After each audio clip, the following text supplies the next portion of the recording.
This channel does not promote any violence, harmful, or illegal activities. All content provided by this channel is meant for an educational and information purpose only. নমস্কার, আমি ষষ্ঠী চট্টোপাধ্যায়। আর plus ডিজিটালে আপনাদের স্বাগত। বিভিন্ন issue নিয়ে আমরা বিভিন্ন সময় আপনাদের কাছে একাধিক বিষয় উত্থাপন করি। সাম্প্রতিককালে শহর কলকাতা শুধু নয়, শহরতলিতে একের পর এক বেআইনি নির্মাণ গড়ে উঠছে। যে বেআইনি নির্মাণ মূলত প্রশাসনের নাকের ডগায় সেই বেআইনি নির্মাণ গড়ে উঠলেও কখনো তারা দেখছেন, কখনো দেখেও না দেখার ভান করছেন। একাধিক নির্দেশ কলকাতা হাইকোর্টের বিচারপতি অমৃতা সিনহা থেকে শুরু করে বিচারপতি তীর্থঙ্কর ঘোষ এবং সর্বোপরি বিচারপতি দেবাংশু বসাকের নির্দেশ এবং একের পর এক সেই বেআইনি নির্মাণ ভাঙার নির্দেশ দিলেও আদতে স্থানীয় প্রশাসন তা কি কার্যকর করছে? তা করছে না, না তারা দেখেও দেখছেন না। এ বিষয়ে অবশ্যই কথা বলবো। আমার সাথে রয়েছে কলকাতা হাইকোর্টের বিশিষ্ট আইনজীবী আশিস কুমার চৌধুরী, তার কাছেই সরাসরি চলে যাব। বিভিন্ন সময় কলকাতা হাইকোর্ট নির্দেশ দিচ্ছে বেআইনি নির্মাণ ভেঙে ফেলতে হবে। কোথাও দেখা যাচ্ছে বেআইনি নির্মাণ এমনভাবেই করা হয়েছে, দুটো আবাসন একেবারে গায়ে গিয়ে লেগে গেছে, বিন্দুমাত্র সেখানে হাওয়া পাস করার পর্যন্ত জায়গা নেই। এই আদালতের নির্দেশ যে কার্যকর হচ্ছে না বা আদালতের নির্দেশ যেগুলো দেওয়া হচ্ছে সেই নির্দেশ স্থানীয় প্রশাসন স্তরে সেভাবে তার ইমপ্লিমেন্ট করছে না, এমনটাও বহু অভিযোগ আসছে। কি বলবেন? দেখো, আমাদের যে পশ্চিমবঙ্গে যে পৌর আইন আছে সেখানে কিন্তু একটা স্পেসিফিকেশান আছে, যে একটা বিল্ডিং রুলস আছে, কিভাবে বিল্ডিং বানাতে হবে বা যে কনস্ট্রাকশন কিভাবে করতে হবে তার স্পেসিফিকেশান আছে। যখন একজন প্রমোটার বা একজন ল্যান্ড ওনার যখন একটা মিউনিসিপ্যালিটি বা পঞ্চায়েত বা কর্পোরেশনে অ্যাপ্লাই করবে যে আমি আমার এই এই জায়গার মধ্যে আমি একটা বিল্ডিং বানাতে চাইছি, সে রেসিডেন্সিয়াল বিল্ডিং হোক, কমপ্লেক্স হোক, কমার্শিয়াল বিল্ডিং হোক, যাই হোক না কেন, সে প্রথমে একটা প্ল্যান স্যাংশন করার জন্য সে অ্যাপ্লিকেশন করবে। এই যে প্ল্যানটা যে সে স্যাংশন করার জন্য অ্যাপ্লিকেশন করলো, সেখানে মিউনিসিপ্যালিটির নিয়ম হচ্ছে সেটাতে একটা মিটিং হবে এবং মিটিং হওয়ার পরে সেখানকার যে ইঞ্জিনিয়ার আছে সেই ইঞ্জিনিয়ারকে পাঠাবে যে আদৌ এই ধরনের বিল্ডিং প্ল্যান স্যাংশন করা এখানে যাবে কি না।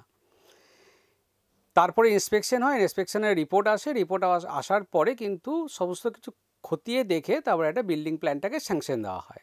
কিন্তু এখানে ম্যাক্সিমাম ক্ষেত্রে দেখা যাচ্ছে যে এই যে পদ্ধতিটা, যে যারা ইঞ্জিনিয়ার আছে তারা ইন্সপেকশন করে না, ইন্সপেকশন না করেই কিন্তু বিল্ডিং প্ল্যানের স্যাংশনটা দিয়ে দেয়। যখন বিল্ডিং প্ল্যান স্যাংশন হয়ে যায়, প্রমোটার বা যারা ল্যান্ড ওনার তারা যখন বিল্ডিং তৈরি করে, পাশের যে প্লট হোল্ডার তাদের যে অবজেকশন আসে যে এই যে বিল্ডিং প্ল্যান স্যাংশন হয়েছে সেই স্যাংশন ওয়াইজ কিন্তু বিল্ডিংটা তৈরি হচ্ছে না, বিল্ডিংটা ডিভিয়েশন হচ্ছে। কারণ আমাদের যে বিল্ডিং রুল আছে, যে বিল্ডিং যে কনস্ট্রাকশন যে নিয়ম কানুন আছে, সেখানে কিন্তু পরিষ্কার বলা আছে যে বিল্ডিংয়ের স্পেসিফিকেশন কীভাবে বিল্ডিংটা বানাতে হবে। কিন্তু ম্যাক্সিমাম ক্ষেত্রে দেখা যাচ্ছে যে প্রমোটার বা যা ল্যান্ড ওনার তারা পাশের যে ল্যান্ড সেই ল্যান্ডকে এনক্রোচ করে বা যে প্ল্যানটা স্যাংশন হয়েছে সেই প্ল্যান স্যাংশনের বাইরে গিয়ে তারা কিন্তু বিল্ডিংটা বানাচ্ছে। ম্যাক্সিমাম ক্ষেত্রে সেই অভিযোগটা আমরা আসছে দীর্ঘদিন ধরে দেখছি। যদি দেখা যায় এই ধরনের কোনো অভিযোগ আসছে, ইমিডিয়েটলি কিন্তু কর্পোরেশনের উচিত যে টিম আছে যারা কনস্ট্রাকশন দেখাশোনা করে বা ইঞ্জিনিয়ার যারা আছে তারা কিন্তু দেখবে যে এখানে এই যে বিল্ডিং প্ল্যান যেটা স্যাংশন হয়েছে সেটার কোনো ডিভিয়েশন হয়েছে কি না, বা বিল্ডিং প্ল্যানের যে স্যাংশন আছে, যে স্পেসিফিকেশান আছে তার বাইরে গিয়ে কোনো ইলিগাল কনস্ট্রাকশন হয়েছে কি না। তাহলে যে মিউনিসিপ্যালিটি যে চেয়ারম্যানের তার পাওয়ার আছে যে 218 থেকে 220 মধ্যে যে নিয়ম বলা আছে, সেই বিল্ডিংকে একটা নোটিশ দেবে যে বিল্ডিং বানাচ্ছে তাকে, যে কেন ইলিগাল কনস্ট্রাকশনকে ভেঙে ফেলা যাবে না।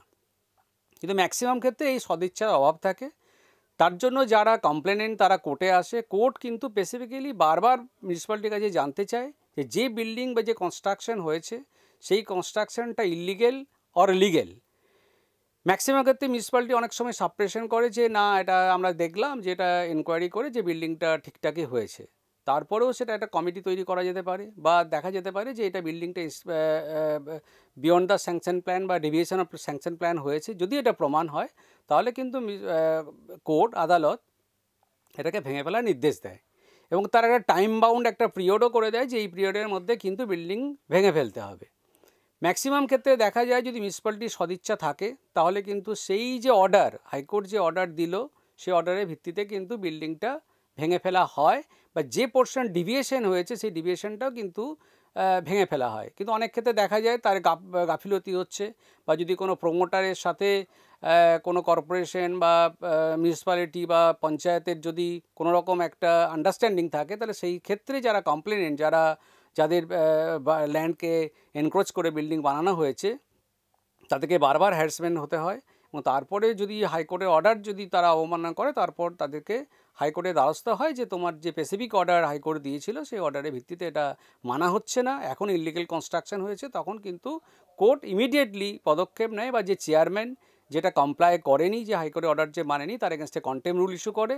এবং এই যে বিল্ডিং যে কনস্ট্রাকশন যারা দেখাশোনা করবে, যার যে ডিপার্টমেন্ট আছে স্পেসিফিক, যে কর্পোরেশন বা মিউনিসিপ্যালিটি আন্ডারে, তাদের যে ইঞ্জিনিয়ার আছে, এক্সিকিউটিভ ইঞ্জিনিয়ার বা ইঞ্জিনিয়ার যারা আছে, তাদেরকে কোর্টে সশরীরে হাজির করানো হয় এবং তাদেরকে বলা হয় যে ইমিডিয়েটলি এটাকে ভেঙে ফেলার জন্য। কিন্তু আমরা যেটা দেখতে পাচ্ছি ম্যাক্সিমাম ক্ষেত্রে, যে যখন আমরা এই ধরনের অভিযোগ পাই, আমরা যখন আদালতে আসি, ম্যাক্সিমাম ক্ষেত্রে কিন্তু দেখা যায় যে এইটার ডেভিয়েশন কিন্তু হয়েছে। কারণ অনেক সময় দেখা যায় যে হয়তো 3rd ফ্লোর বা 4th ফ্লোর অবধি কোনো স্যাংশন হয়েছে, বা সেটা 5th ফ্লোর অবধি সেটা বানানো হয়েছে, সেটা কিন্তু ডিভিয়েশন যে হয়েছে স্যাংশন প্ল্যানের ভিত্তিতেই কিন্তু আমরা বাইরের খালি চোখেই দেখতে পাই যেটা ইলিগেল কনস্ট্রাকশন হয়েছে। তাহলে মিউনিসিপ্যালিটি যেখানে পাওয়ার আছে, মিউনিসিপ্যালিটি চেয়ারম্যানের যে স্পেসিফিক আইনে বলা আছে যে সে এই ইলিগেল কনস্ট্রাকশন ভেঙে ফেলতে পারে, সেক্ষেত্রে যখন যে সাইলেন্ট থাকে, তো এখানে ক্লিয়ার সেটা পরিষ্কার বোঝা যায় যে কনস্ট্রাকশনটা তৈরি করছে বা যারা প্রমোটিং করছে, যেখানে হচ্ছে প্রমোটিং, তাদের সাথে এই যে যারা এই ইলিগেল কনস্ট্রাকশনটাকে এনকারেজ করছে করার জন্য, তাদের একটা আন্ডারস্ট্যান্ডিং থাকে।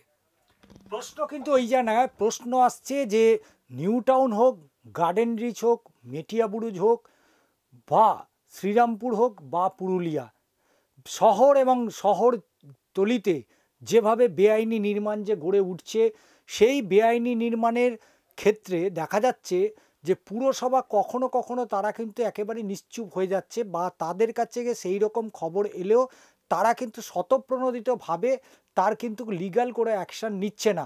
এবং এই অভিযোগও মামলাকারীদের পক্ষ থেকে বারবার করা হয় যে পুরসভার যে বিল্ডিং বিভাগ বা বিভিন্ন যে সমস্ত পঞ্চায়েত এলাকা রয়েছে, তাদের যে অর্থাৎ যে বিল্ডিং বিভাগ রয়েছে, সেই বিল্ডিং বিভাগের ভূমিকা নিয়ে কি প্রশ্ন ওঠে না? তার কারণ যেভাবে একের পর এক বিল্ডিং যেভাবে ভেলে পড়ছে, এবং শুধু তাই নয়, যে ছাড়ের কথা বলা হয়, বহু পুরসভা এলাকায় দেখা গেছে যে একটা সেখানে ভ্যান রিক্সা পর্যন্ত ঢুকতে পারে না, অথচ সেখানে G+3 এইরকমও কিন্তু কনস্ট্রাকশন হয়ে গেছে। দেখো, আমি তো বললাম প্রথমে যে আমাদের যে বিল্ডিং রুল আছে, যে কর্পোরেশন বলো বা যে আমাদের পশ্চিমবঙ্গ যে পৌর আইন আছে, সেখানে কিন্তু স্পেসিফিকেশান আছে যে কতটা ছাড় দিয়ে করতে হবে, ইভিন যে কোন দিকে পাইপলাইনটাও বসানো হবে তারও স্পেসিফিকেশান কিন্তু আছে। এবং সে ম্যাক্সিমাম ক্ষেত্রে যদি সেটা না মানা হয়, সেটাকে আমরা ডিভিয়েশন বলি।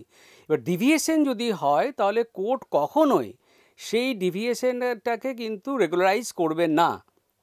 বারবার আমরা দেখেছি যে যদি ইলিগেল কনস্ট্রাকশন হয়, কোর্টের স্পেসিফিক ডিরেকশন আছে যে সেই ইলিগেল কনস্ট্রাকশনকে ভাঙা হবে। কিন্তু আমাদের অনেকের একটা ভুল ধারণা আছে বা ভ্রান্ত ধারণা আছে, যেটা এটাকে তৈরি করা হয়েছে যে কোনো একটা ইলিগেল কনস্ট্রাকশন বা বিল্ডিং বা কমপ্লেক্স বানিয়ে দিয়ে সেখানে কিছু লোককে ঢুকিয়ে দেওয়া, তার মানে কিন্তু বিল্ডিংটাকে আর ভাঙা যাবে না। এই কনসেপ্টটা কিন্তু একদম রং কনসেপ্ট। কারণ যদি কোনো বিল্ডিং যদি সেখানে মানুষ বসবাস করে, বা যারা ইলিগেল কনস্ট্রাকশন জানার পরেও কিন্তু তারা যদি এই ফ্ল্যাট বা এই প্রজেক্ট কিনে যদি সেখানে বসবাস করে, এবং সেটা যদি দেখা যায় যে কনস্ট্রাকশনটা ইলিগেল হয়েছে, সেই ইলিগেল কিন্তু আইনে বলা আছে ডেমোলিশন করতে বাধ্য মিউনিসিপ্যালিটি। বেশিরভাগ ক্ষেত্রে, অনেক ক্ষেত্রে আমরা দেখতে পেয়েছি যে কি হয়, যে কোর্টকে মিসগাইড করার জন্য অনেক সময় সাপ্রেশন করা হয়। হাইকোর্ট হয়তো অর্ডার দিল যে ইলিগেল কনস্ট্রাকশনকে ভেঙে ফেলা, এবং সেইটা সাপ্রেস করে যারা ফ্ল্যাট কিনেছে তাদেরকে দিয়ে এই মিউনিসিপ্যালিটি বা কর্পোরেশন তাদেরকে লোয়ার কোর্টে মামলা করানো হয় যে তোমরা সমস্ত কিছু সাপ্রেস করে একটা মামলা করো যে আমাদের কথা না শুনেই কিন্তু এই বিল্ডিংটাকে ভেঙে দেওয়া হচ্ছে।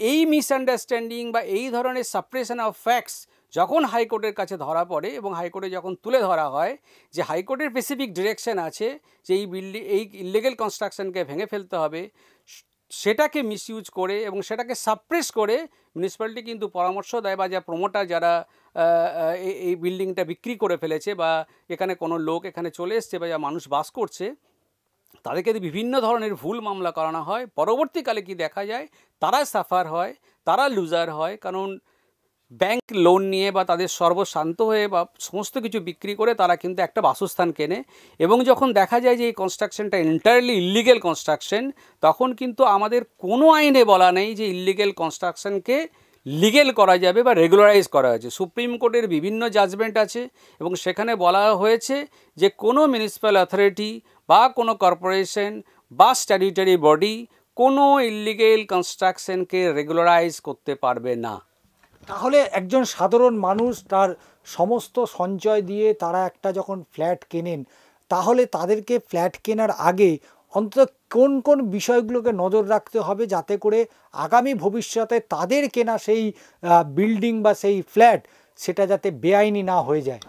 দেখো, প্রথমে আমরা ম্যাক্সিমাম ক্ষেত্রে দেখি যে যারা বিল্ডিং কেনে তাদেরকে অনেক সার্চিং করতে হয়, বা যদি করে এটা ব্যাংক যদি এটাকে এই লোনটাকে যদি লোন দেয় বা লোনের ভিত্তিতে যদি কেনা হয়, তাহলে কিন্তু তারা স্পেসিফিক্যালি অনেক কিছু সার্চিং করে যে বিল্ডিংটা ইলিগেলি হয়েছে কিনা, বিল্ডিংটার সিসি হয়েছে কিনা, বিল্ডিং কমপ্লিশন সার্টিফিকেট পেয়েছে কিনা, বা যে বিল্ডিংটা তৈরি হয়েছে সেটা স্যাংশন প্ল্যান মেনে তৈরি করা হয়েছে কিনা। কিন্তু ম্যাক্সিমাম ক্ষেত্রে দেখা যায় যে এইগুলো অনেক সময় মানা হয় না।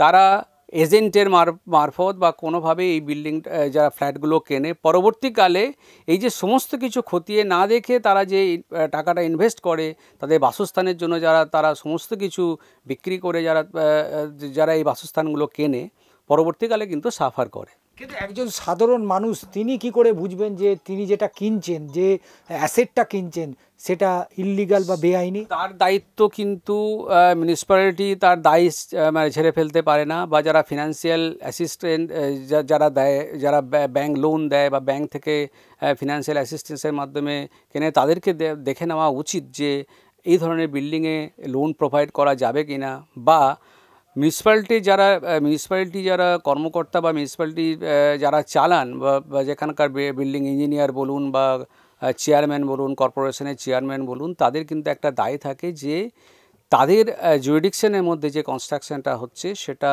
অবশ্যই যেন লিগেলি হয় এবং বিল্ডিং প্ল্যান স্যাংশন করে হয়। তাছাড়া কিন্তু সাধারণ মানুষ এই ক্ষতিগ্রস্ত হওয়ার হাত থেকে কোনোভাবেই আটকানো যাবে না। সময় যত বাড়ছে মানুষের পপুলেশন তত বাড়ছে এবং শহরতলিতে একের পর এক ব্যাঙের ছাতার মতো গজিয়ে উঠছে নতুন নতুন আবাসন, নতুন নতুন ফ্ল্যাট, এবং সেই ফ্ল্যাট কিনেই পরবর্তী সময় বিপদের সম্মুখীন হতে হয় সাধারণ মানুষকে।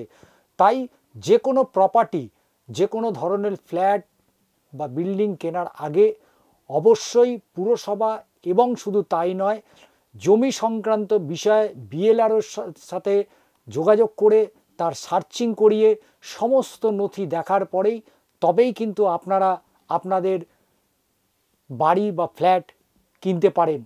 না হলে যে কোনো সময় আপনার বাড়িটাই হয়ে যেতে পারে বেআইনি নির্মাণ।